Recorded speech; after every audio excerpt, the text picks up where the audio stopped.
To, me gari? Lafiya dai? Lafiya lau. Na ga sai wage-wage kake. Lafiya kalau wallahi. Ina wannan wace ce ta mutu yanzu? Jummai ne fa kanwar kwalliya da takwanda baka gane ta ba? Au. To. Jummai ce da na sani? Jummai dai da ka sani. To me ya kata nan gidan kuma?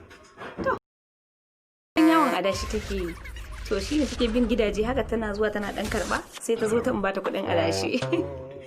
Kina ganin cewar shige-shigen da take ba matsala?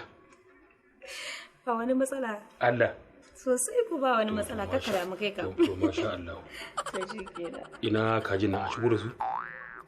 An kawo miki su ko ba kawo miki su ba? A'a. Harira. A'a. Allah sana. Yau kuma abin da aka zo da shi kenan. Ko ne nan cin waɗannan abubuwan ba. Amma daga Ibadan har ki shiga lokaci. Wannan da abu ne wannan. Allah ko? Alƙur'anin Ubangiji. A'a. To yanzu me zan bare maka lemon ne ko ayaba? Ayaba zaki danga zamu. Zaki danga zamu kurin. To ba. Wai ga ta ko babba. Wannan ayaba da kike gani ta ɓoye alaka ce. Allah. Kin san mu da ayabar Ibadan da ayabar Lagos da ayabar duk mun santa.